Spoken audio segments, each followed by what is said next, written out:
ನಮ್ಮ ಚಾಮರಾಜನಗರ ಜಿಲ್ಲೆಯ ಕೊಳ್ಳೇಗಾಲ ತಾಲೂಕಿನಲ್ಲಿರುವಂತಹ ಮಧುವನಹಳ್ಳಿಗೆ ನಾವು ಇವತ್ತು ಹೋಗ್ತೀವಿ. ಅಲ್ಲಿಗೆ ಹೋದ್ಮೇಲೆ ಮಸನ್ ಶೆಟ್ಟಿ ಅಣ್ಣ ಅನ್ನೋರು ನಮಗೆ ಪರಿಚಯ ಆಗ್ತಾರೆ. ಪರಿಚಯ ಆದಮೇಲೆ ಆ ಊರಿನ ಹಿನ್ನೆಲೆ ಮತ್ತು ಚಾಮರಾಜನಗರ ಜಿಲ್ಲೆಯಲ್ಲಿರುವಂಥ ದೇವ್ರುಗಳ ಬಗ್ಗೆ ಅವರು ಸೊಗಸಾಗಿ ನಮ್ಮ ಜೊತೆ ಮಾತಾಡಿದ್ದಾರೆ. ಬನ್ನಿ ಅದ್ರ ಬಗ್ಗೆ ತಿಳ್ಕೊಳ್ಳೋಣ. ಬಂಧುಗಳೇ ನಮಸ್ಕಾರ. ನಾವಿರುವಂತ ಊರು ಹೆಸರು ಇವತ್ತು ಮಧುನಹಳ್ಳಿ, ಚಾಮರಾಜನಗರ ಜಿಲ್ಲೆಯ ಕೊಳ್ಳೇಗಾಲ ತಾಲೂಕಿನಲ್ಲಿ ಇರುವಂತ ಒಂದು ಊರು. ಈ ಊರಿನ ವಿಶೇಷತೆ ಮತ್ತು ಅಲ್ಲಿನ ಸಮಸ್ಯೆಗಳ ಬಗ್ಗೆ ಆ ಊರು ಜನಗಳ ಹತ್ರ ಕೇಳೋಣ ಬನ್ನಿ. ಅಣ್ಣ ನಮಸ್ಕಾರ. ನಮಸ್ಕಾರ. ನಿಮ್ಮ ಹೆಸರು? ಮಸಣ ಶೆಟ್ಟಿ ಅಂತ. ಮಸಣ ಶೆಟ್ಟಿ ಅಂತ. ಮಧುನಹಳ್ಳಿ ಅಂತ ಯಾಕೆ ಬಂತು ಅಂದ್ರೆ ಈ ಊರಿಗೆ ಮೈಕರ್ ಮಾದೇಶ್ವರ ನಡ್ಕೊಂಡು ಹೋಗ್ತಿರುವಾಗ ಈ ಮಾಂತವಾದಂತ ಕುರ್ಜು ಏನಿದೆ ಅಲ್ಲಿ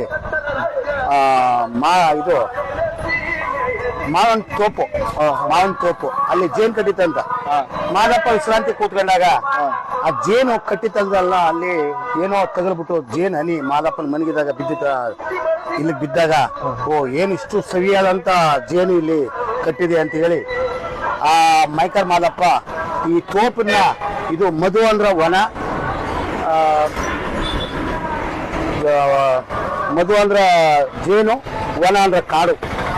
ಈ ಕಾಡು ವನ ಎರಡು ಸೇರಿ ಮಧುನಹಳ್ಳಿ ಅಂತ ಆಗ್ಲಿ ಅಂತ ಹೇಳಿ ಮಾದಪ್ಪ ಒಂದು ಹೆಸರು ಮಾಡಿ ಮುಂದಕ್ಕೆ ಹೋದ್ನಂತ.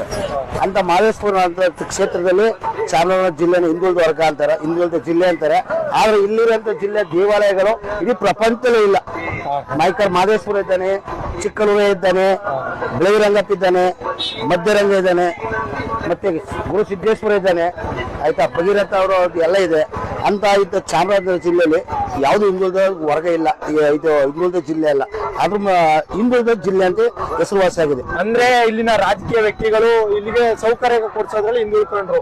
ಸೌಕರ್ಯ ಕೊಡ್ತಾರ, ಅವ್ರ ಕಾರ್ಯಕರ್ತರು ಕೊಡ್ತಾರ, ಏನ್ ಬೇಕೋ ಅದಕ್ಕೆ ಕೊಡ್ತಾರ ಅವ್ರ ಕಾರ್ಯಕರ್ತರಿಗೆ ಅಷ್ಟೇ. ಇನ್ನೇನ್ ಬೇರೆ ಏನೋ ಗ್ರಾಮಕ್ಕೆ ಬರ್ತಾರ ಹೋಯ್ತಾರ, ಏನೋ ತುಂಬವಾದಂತ ಮೂಲ ಸೌಕರ್ಯಗಳು ಕಮ್ಮಿ.